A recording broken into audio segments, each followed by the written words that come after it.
해줄 수가 있습니다. 많은 부모님들이 저에게 이런 상태로 도움을 요청을 합니다.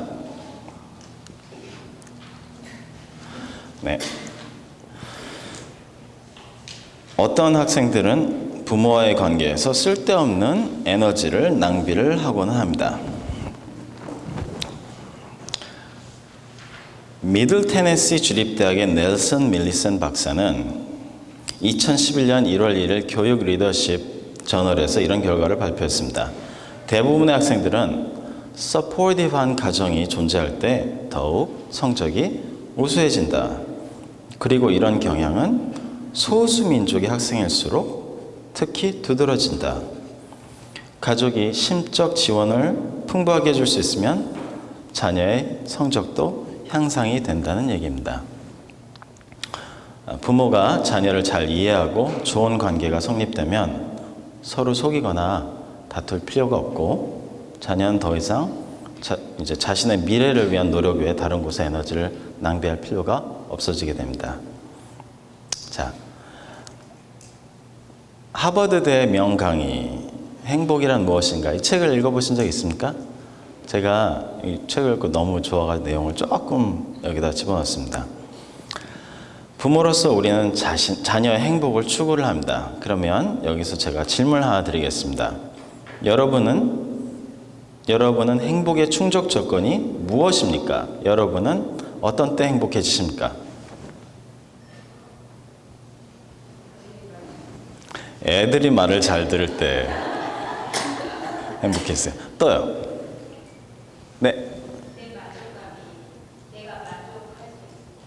네. 내가 만족을 할 수 있을 때, 무엇이든 간에. 네. 또. 두루 관계가 원만할 때. 또 하나. 네.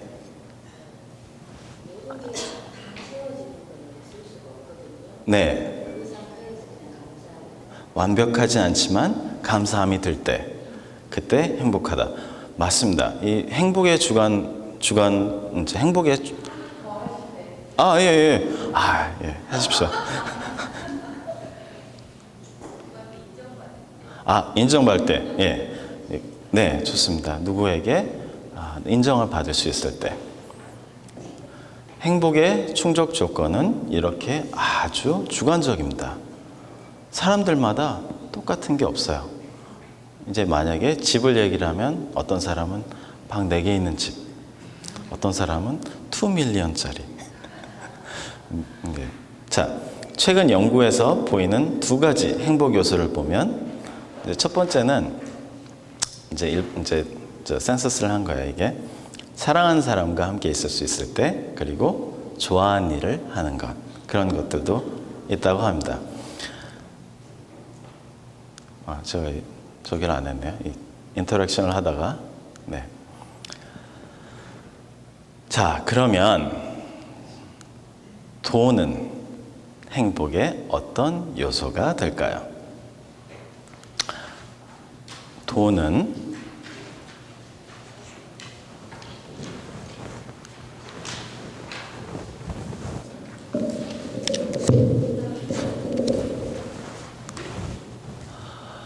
편안한 집과 안전한 환경, 건강하고 좋은 음식. 건강한 음식이 더 비싸죠, 그렇죠? 수준 높은 여가, 보라보라에 여행도 가고, 알프스에 스키도 타러 가고, 남다른 패션, 아이들의 수준 높은 교육, 사교육이겠죠, 이건? 업그레이드된 사교 생활을 얻기 위한 수단입니다. 그렇죠? 그렇게 볼 수가 있죠? 돈은 그러니까 행복을 얻기 위한 수단이라고 할 수 있습니다. 그렇죠? 근데 우리는 목표와 수단을 혼동을 하고 돈, 즉 수단을 얻기 위해서 행복, 곧 목표를 희생하고는 합니다. 확실한 것은 부유한 것은 행복을 보장해 주지 않는다는 것입니다. 제가 재미있는 예를 하나 갖고 왔습니다. 혹시 보신 적 있으십니까? 보신 분들 손 한번 들어보세요. 91번을 아무도 안 달려보셨습니까? 요바린다 위에 있는 집입니다.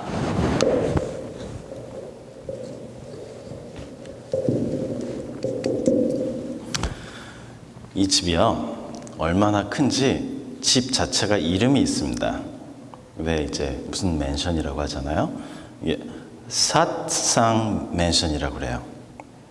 힌두어로 highest truth, 최고의 진리라는, 제가 꼭대기에 있기 때문에 최고라는 그런 뜻입니다. 집이 얼마나 크고 웅장하면 또 이름이 있어야 됩니까? 이런 웅장한 집의 주인은 얼마나 행복할까요? 이 집은 저 부동산 안 합니다. 읽어드릴게요. 9 bedroom, 12 bathroom, 2만 스퀘어 풋입니다. 그 안에 없는 게 없습니다. 뭐 피트니스 센터, 볼룸, 뭐 바스켓볼 코트, 댄스 플로어, 이게 지난 4월 달에 나왔어요. 마켓에 나왔습니다. 가격이 나왔어요. 20 밀리언이 넘습니다. 이 주인이 제이슈리라는 이제 남자하고 마헤시라는 부인이 이게 주인입니다. 인도 사람들이죠. 남편은 알러지 이뮤놀로지 닥터고요. 와이프는 그 가이노콜로지 닥터예요. 이제 둘 다 이렇게 의사인데 건축이 완공된 2001년부터 쉬지 않고 열심히 일을 하느라고 이 집에서 정말 여유롭게 즐길 수 있는 사람은 바로 이 집의 가정부라고 들었습니다. 이 부부가 이제 집을 내놨거든요. 집이 팔리면 좀 쉴 수 있겠다고 이제 했는데 지난 4월에 내놨는데 아직 안 팔린 걸로 알고 있습니다. 과연 돈이 행복을 가져올 수 있을까요? 좀 이따 행복에 대한 이제 얘기를 다시 한번 해보도록 하겠습니다. 한국 어머니들의 공통적인 생각을 제가 조명을 해봤습니다. 첫 번째로, 많은 어머니들은 아이들의 동기부여를 위해서 지속적인 잔소리와 야단침이 필요하다고 생각을 한다고 합니다. 진정한 의욕은 잔소리에서 비롯되지 않습니다.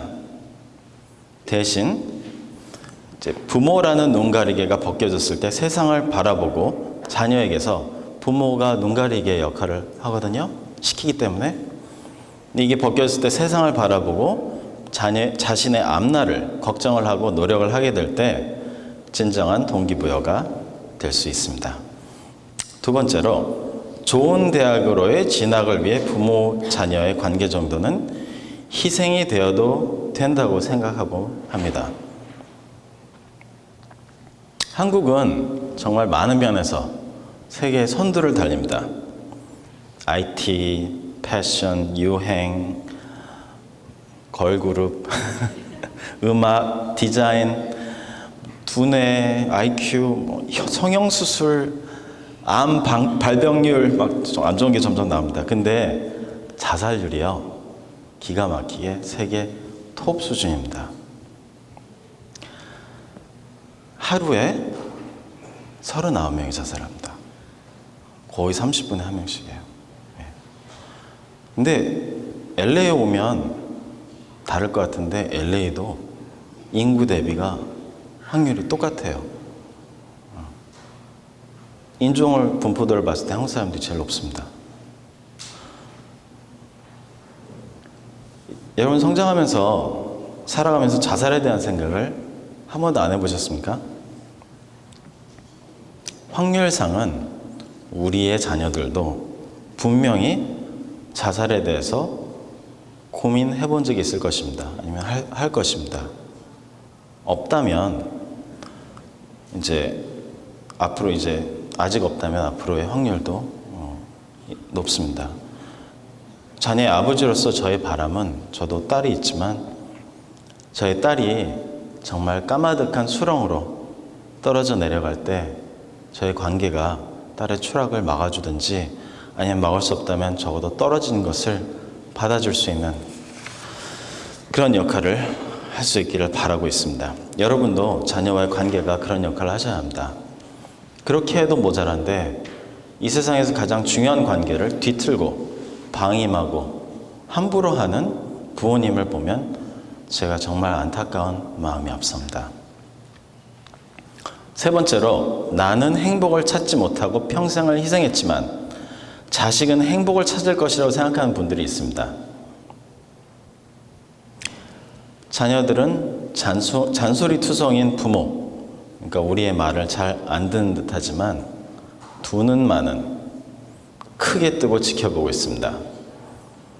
부모가 행복하게 사는 법을 찾지 못하면 자녀도 그렇게 할 줄 모르게 될 가능성이 높습니다.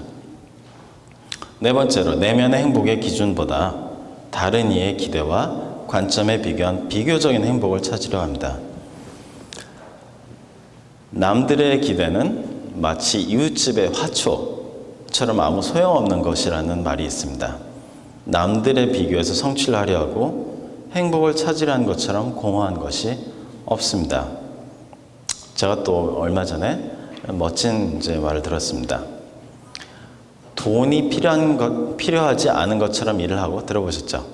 한 번도 상처받은 적이 없는 것처럼 사랑을 하고, 아무도 보지 않는 것처럼 춤을 추고, 아무도 듣지 않는 것처럼 노래를 하고, 오늘이 마지막 날인 것처럼 살아라. 남의 이목에 인생의 에너지의 대부분을 쏟는 한국 정서로는 쉽지가 않은 얘기입니다. 나는 과연 지금 행복한가? 좀 전에 말씀드린 내용을 조금 더 정리를 하도록 하겠습니다. 아까 말씀드린 대로 행복한 엄마는 지금 자녀에게 행복하게 사는 법을 보여주고 있습니다. 난 희생을 하고 있어서 불행하니까 너는 성공하고 행복해야 한다는 말은, 내가 이렇게 평생 힘들게 나무를 베고 있으니 너는 장차 내가 벤 나무로 종이를 만들어서 멋진 종이 비행기를 접어 날리렴. 그런데 난 종이를 만든 법이나 종이 비행기 접는 법을 모르니 네가 알아서 해라. 그런 말이나 같습니다. 예. 과연 미국 헌법에 나와 있는 Pursuit of Happiness가 올바른 표현일까요? 이제 이런 미국의 헌법에 나오는 내용처럼 행복은 쫓아야 하는 것입니까? 아니면 행복이란 찾아야 하는 것입니까? 행복은 내 주변에서, 내 안에서 찾을 수가 있습니다. 저 얼마 전에 저녁 늦게 이제 운전을 하다가 길을 잃어버렸어요. 자주 이렇게 길을 전 잃어버립니다. 근데 졸음도 오고, 그래서 커피를 마시려고 주변을 둘러보는데 마침 앞에 이제 조그만한 이제 스타벅스는 찾았더니 없고 조그만 커피숍이 있더라고요. 들어가 보니까 이제 무슨 자바 그래가지고 향긋한 막 커피 향이 막 이렇게 막 꽉 찼고, 인상 좋은 이제 주인 아저씨가 이렇게 인사를 하면서 커피를 이렇게 이제 만들어 주시고, 혼자 앉아서 이제 마셨어요. 잠을 깨려고. 조그만 가게가 너무 이제 막 너무 이쁘고, 그 안에서 보내는 이제 순간적으로 이제 잠시의 시간이 굉장히 천천히 흐르는 듯이 그렇게 느꼈습니다. 혹시 그런 걸 느껴보신 적이 있는지 모르겠어요. This moment is perfect in every way. 지금 이 순간은 정말 완벽하다. 아주 오래오래 이 순간에 있고 싶다. 이런 순간들이 나를 행복하게 해줄 수 있는 것입니다. 어떻게 보면 아주 작은 것이라고 할 수 있지만 돈으로는 살 수가 없는 거죠. 이걸 어떻게 돈으로 삽니까? 이 순간들을. 이제 여담인데 운전에 대한 얘기를 하나 더 해드리도록 하겠습니다. 대학교 때 있었던 일인데요. 이제 친구들과 오래전 일이지만 라스베가스에 50불짜리 방을 하루를 예약을 하고 이제 차에 꽉 채워가지고 친구들이 놀러 갔어요. 근데 와야 되잖아요. 체크아웃하고 와야 되는데 아쉬우니까 밤 12시까지 또 거기에 있었던 거예요.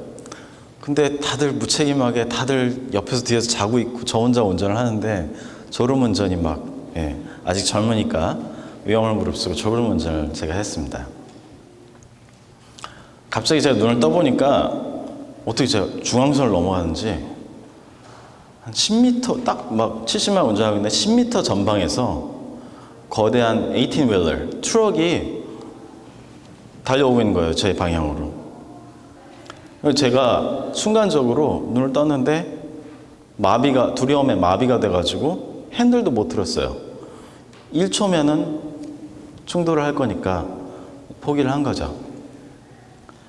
그때 제가 이제 저도 그렇지만 모르고 자고 있는 친구들 최후를 제가 이제 기다렸습니다. 기다리는 순간에 제 마음속에 가족들의 얼굴, 제 어렸을 때 모습, 관심 있었지만 말 못 걸었던 여학생 얼굴, 그리고 이제 다니던 교회 생각, 뭐 그런 것들이 주마등 같이 막 확 지나갔어요. 죽음의 순간이 1초 지나가도 오질 않고 제 앞에 기적 같은 일이 일어났습니다. 트럭과의 거리가 몇 초가 지나도 좁혀지지 않는 거예요. 그러니까 트럭이 제 앞에서 뒤로 달리고 있는 거예요. 이게 어떻게 된 건가 비비고 잘 봤더니 토잉돼 가고 있는 트럭을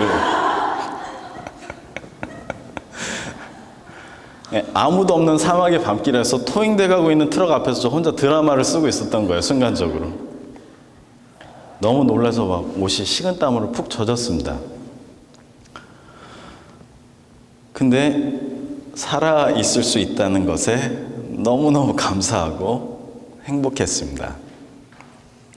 제가 착각으로 이루어진 순간적인 행복이었지만 그건 정말이었어요. 진짜였습니다. 행복은 찾는 것입니다.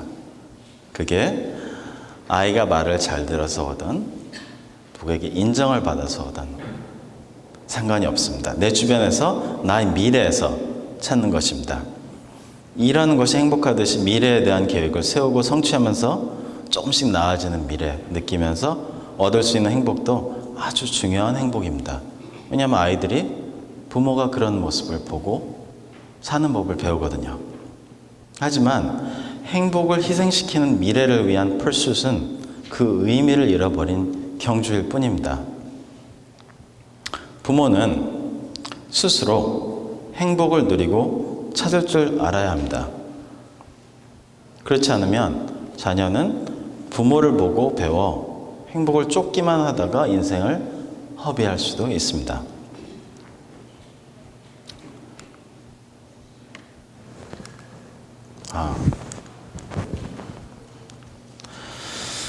스티브 잡스 얘기를 하도록 하겠습니다. 제 강의에서 스티브 잡스 이름 하나만 말하는 것만으로도 한 레벨이 향상이 됩니다. 그만큼 이제 스티브 잡스는 대단히 훌륭한 사람으로 이제 알려져 있습니다.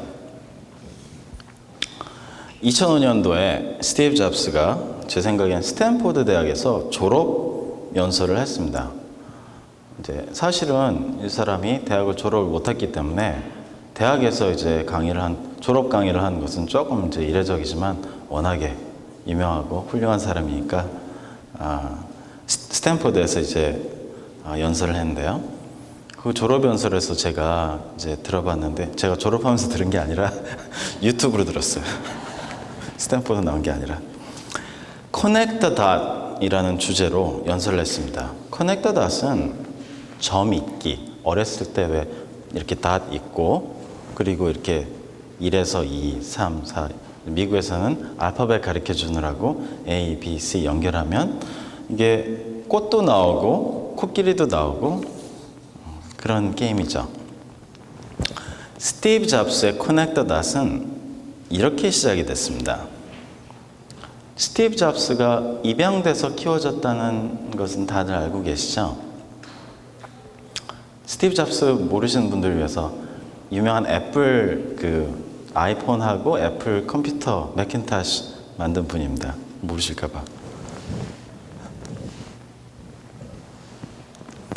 자, 아직 거기가 아니에요. 스티브 잡스 어머니는 미혼의 젊은 여대생이었습니다. 임신을 한 거예요. 고민 끝에 이제 아이와 자신을 위해서 아이를 입양시키기로 결정을 하고 아이에게 필요한 여건을 제공해 줄 수 있는 이 커플을 찾았습니다. 변호사와 변호사 부인이 좋다, 우리 입양하기로 이제 그렇게 같이 결정을 했는데요. 막상 스티브 잡스가 이제 태어나니까 고추가 달린 아들이잖아요. 근데 딸을 원한다고 그러는 거예요. 갑자기 변호사 이제 부부가. 그리고 이제 거부를 하니까 갑자기 이제 곤란한 이제 상황에 온 거죠. 근데 스티브 잡스 어머니는 이제 그때 대학생이었는지 대학원생이었는지 모르겠지만 입양 조건이 딱 하나였어요. 부모가 교육을 잘 받은 대학을 졸업한 사람들이라는 그런 이제 조건이 있었어요. 대학을 이제 졸업한 부모를 원했던 건데 변호사 부부가 이제 아이를 거부하니까 한밤중에 연락이 된 부부는 이제 아이를 원한다고 해서 연락이 된 부부는 와이프가 고졸이에요. 그리고 이제 남편은 고등학교를 졸업을 못한 사람이에요. 그러니까 엄마가 안 된다. 이건 내가 원하던 아이의 인생이 아니다.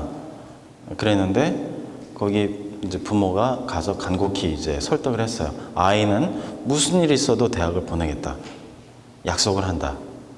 그래가지고 겨우 설득을 해가지고 입양을 할 수가 있었어요. 17년 후에 스티브 잡스가 서부에 이제 어디죠? 폴랜드, 오레곤에 있는 리드 칼리지에 입학을 합니다. 서부 명문입니다. 6개월을 다녔어요. 근데 어려가지고 등록금에 대한 약간 막연한 생각을 갖고 들어갔다가 부모가 어떻게 해서든 하려고 하는데 보니까 등록금으로 부모가 힘들게 모으고 있었던 그 라이프 세이빙을 전부 다 이제 거기에 다 들어가고 있는 것을 이제 알게 됐어요. 부모님이 자신의 학비로 이제 거덜이 난 것을 느끼니까 자퇴를 하게 됐어요. 그래서 스티브 잡스가 그 이후로 그 다음에 내가 뭘 해야 될지를 아직 방향을 잡지 못해서 18개월 동안 학교에서 자퇴는 했지만 청강을 했습니다. 이제 졸업을 해야 되는 그런 목적이 없기 때문에 원하는 봐가지고 자기가 하고 싶었던 것을 청강을 하면서 약간 시간을 가졌어요. 1년 반의 시간을 학교에서 있을 데가 없잖아요. 기숙사도 없고. 그러니까 아는 친구의 방 바닥에서 잤습니다. 근데 먹고 살아야 되니까 캔하고 바드를 오전씩 리사이클한 걸 모아가지고 그래서 생활을 유지를 했어요. 18개월을 거기서 청강을 하면서 지냈습니다. 근근히 지냈는데요. 리드 칼리지는 가보시면 보실 수 있겠지만 건물이나 책상이나 뭐 교실에나 이렇게 굉장히 아름다운 글씨체로 글씨들이 새겨 있다고 합니다. 그때만 해도 이제 흔히 볼 수 있는 그런 글씨체들이 아니었는데요. 스티브 잡스는 이제 굉장히 엔지니어잖아요. 과학과 공학이 마인드의 중심이었습니다. 근데 이 과학과 거리가 멀었지만 이제 정말 자신이 봤을 때 형용하기 어려울 정도로 이 아름다운 서체를 보고 그걸 가리키는 클래스가 있다는 것을 알게 됐어요. 그래서 그 수업을 서체를 배우는 그 칼리그라피 클래스를 청강을 하게 됐습니다. 이때 배웠던 스티브 잡스가 그때 배웠던 세리프 그리고 샌세리프 이게 매cintosh 컴퓨터에서 처음 개발할 때 이용했던 글씨체로 넣어서 지금 전 세계 윈도우도 거기서 그 매cintosh에서 배워가지고 카피를 한 거기 때문에 전 세계 모든 컴퓨터가 이용하는 글씨체로 되었습니다. 그때 스티브 잡스가 대학을 그만두지 않고 자기가 스스로 원하는 거리가 먼 이 캘리그라피라는 클래스를 청강하지 않았으면 전 세계 사람들이 이런 멋진 글씨체를 알아보지 못하게 되었을지도 모릅니다. 우리가 쓰는 그 ABC 그 글씨체가 그 글씨체예요. 우리가 컴퓨터에서 쓰이는 그 글씨체가 여기서 배워가지고 나왔던 그냥 딱딱한 게 아니라 A에도 밑에 약간 줄이 있고 그런 것들이 이 사람들이 배워갖고 넣었기 때문에 우리가 알게 된 글씨체입니다. 그때 당시에 스티브 잡스가 앞으로 컴퓨터를 만들어서 그 18개월 동안 앞으로 컴퓨터를 만들어서 전 세계 모든 가정에 컴퓨터를 판매를 하고 거기에 쓸 글씨 폰트를 배우기 위해서 이 캘리그라피 수업을 배워야 되겠다는 계획이 세운 것이 아닙니다. 커넥트 닷, 그 인생의 점있기는 미래를 향해 앞으로 할 수가 없습니다. 과거를 돌아보면 백워드는 가능합니다. 아, 이래서 이랬구나. 왜 아이를 키울 때, 어렸을 때 이걸 해주니까 지금 이걸 잘하고 있구나. 그런 거 있잖아요. 미래에선 과거에 대해서 점있기가 가능합니다. 내가 하는 모든 것들이 미래의 결과와 연결이 될 수가 있다는 것입니다. 그래서 부모는 지금 양육의 노력이 좋은 결실로 이어질 수 있다는 것을 자신해야 됩니다. 다시 말씀드리면 자녀를 사랑으로 양육하고 노력을 할 때 부모는 자신감을 가져야 합니다. 5년 후, 10년 후 돌아보면 내가 그때 했던 사랑의 결실이 자녀의 삶에서 지금 비로소 나타나는 그런 결과를 볼 수 있기 때문입니다. 하지만 도움이 필요할 것 같으면 주변의 경험 그리고 전문가의 조언 구하시도록 하십시오. 임상심리학 박사들, 심리치료사들도 항상 다른 전문가들에게 조언을 구합니다. 전문가도 조언을 구한 만큼 여러분도 양육과 심리적인 질문에 대해서 전문적인 도움을 구하시길 권합니다. 이제 조금 제가 이렇게 팍팍팍 해서 일찍 끝나는데요. 오늘 강의 요점에 대해서 제가 다시 한번 한 줄 정리를 하도록 하겠습니다. 첫 번째로 자녀를 내 편으로 만들려면 내가 자녀의 편으로 가야 한다. 내가 자녀를 내 편으로 만들려면 내가 자녀의 편으로 가야 한다. 자녀가 한 팀이 되면, 자녀가 그때 한 팀이 되면 그때는 자녀를 가이드하기가 한결 쉬워진다. 두 번째로 자녀를 행복하게 키워줄 수 있으려면 부모 자신이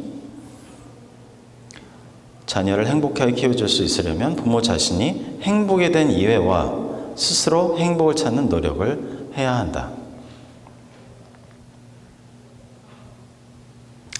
양육에 대한 자신감은 세 번째로 양육에 대한 자신감은 자신의 자녀에 대한 사랑의 양육이 가져올 미래에 대한 확신을 바탕으로 생길 수 있다. 양육에 대한 자신감은 자신의 자녀에 대한 양육에 가져올 미래에 대한 확신을 바탕으로 생길 수 있다.